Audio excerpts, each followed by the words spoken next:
So let's get back and start reconsidering the security of RSA. We've already explained why you can safely believe that your decryption key D is a secret and that Eve can't get it.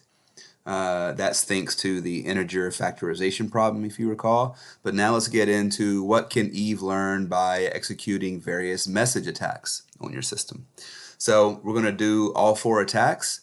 And this will be the first time this semester that we've actually seen a chosen ciphertext attack that works and is effective. So we'll take these up in order. And the first kind of attack that we always consider is known ciphertext. This is the most basic kind of attack there is. And you got to make sure that your system is safe from this, because anybody can do this, because this only involves ciphertext and anyone is allowed to see that. The ciphertext travels over an open channel. So here, let's do it. Alice has published her public key values of N and E. Bob took the message M and he encrypted it under her key and he sent her the ciphertext. Eve sees the ciphertext, right? She doesn't see the plain text, but Eve does see the ciphertext. Everybody does. So she knows that the ciphertext had to be M to the E mod N, and Eve wants to know what M is. She wants to be able to steal the plain text, okay? So she knows C.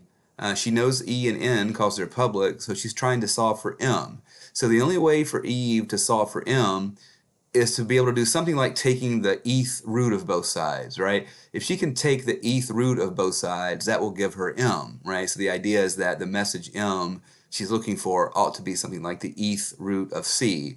And so the problem is, can eth roots of messages be computed? Can you extract eth roots mod N? So here's a concrete example.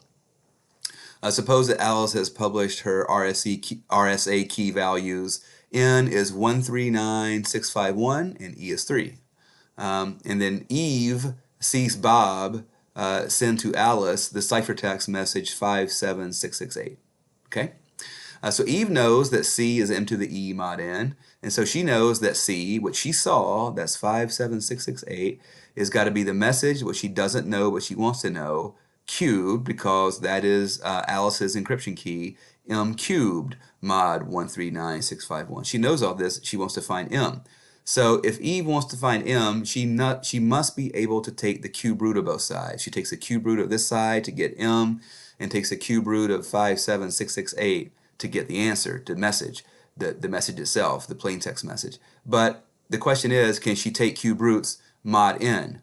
And currently, believe it or not, there is no known way to do this. Okay, we don't really know of any way at all to take roots mod N, be they cube roots, 4th roots, 5th roots, 6th roots, who cares? No one knows how to do it. It's a pretty basic question you would ask, and one that's been studied for a long time, but I think people have just stopped working on it because it's too hard. That's good. So the fact that we can't take these roots mod N means that Eve cannot execute this sort of attack, and your plain text message should be safe, okay? This is all good news. So just because you can take cube roots in real numbers doesn't mean you can do it mod N or mod 139651. Can't do it, okay? So please note, this is not the same thing as a discrete log problem, and in some sense it's the exact opposite. In the discrete log problem, you're given the base and you want to solve for the exponent. Here, you are given the exponent and you want to solve for the base. So it's kind of the vice versa situation. But luckily, both are hard. So the verdict here is that RSA is protected from known ciphertext attacks thanks to the apparent hardness of the problem of how do you find eth roots mod N. No one knows how to do it. So we're okay here. Your plain text is safe. Let's move on to the next sort of attack, which is known plain text. This we're not going to consider because it's sort of silly here in the context of RSA. Eve would never bother with this. She's not going to sit around and hope that she sees Bob's plain text, because she can always do the much stronger chosen plain text attack, right? Because it's a public system. So Eve can just look up Alice's encryption data, that's N and E, and she can choose her own plain text messages, and she can do it as many times as she wants to and encrypt them all by herself, and Alice will never know she's doing it.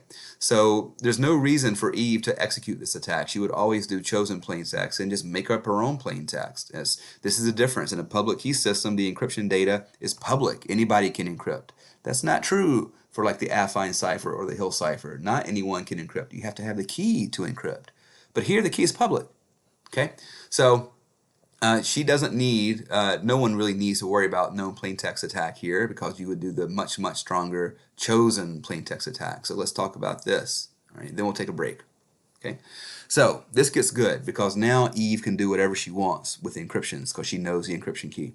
So Eve can take any piece of plain text M and encrypt it to get the ciphertext C. Okay, and she knows how encryption occurs. She knows that C is M to the E mod N. Now here, this is not useful to Eve because she knows all the 4 variables herself. She made it up. E and the N are public. She chose her own M, so she knows it, and she computed this to get C, so she knows that. So Eve knows all this. That's not helpful.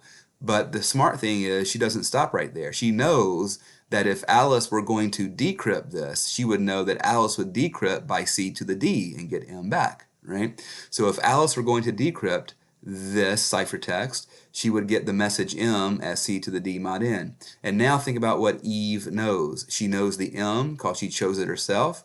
She knows the C because she encrypted it herself, and she knows the N because it's public. So what Eve does not know is the most important thing for Alice to hide, which is D, but it shows up in this equation.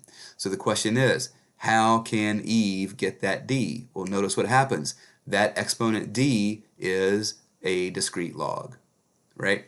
She knows M and C, she does not know D. So in order for Eve to uncover D, she must be able to solve the discrete log problem. Well, no one's been able to do this, so Eve probably can't do it either. So this is good news.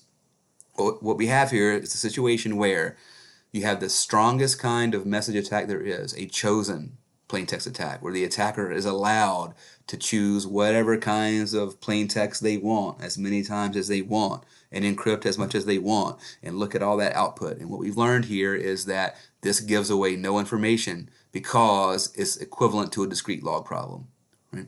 So RSA is currently secure against a chosen plain text attack, the strongest kind of attack there is, thanks to the discrete log problem. So once again, we are seeing the discrete log problem showing up and saving the day.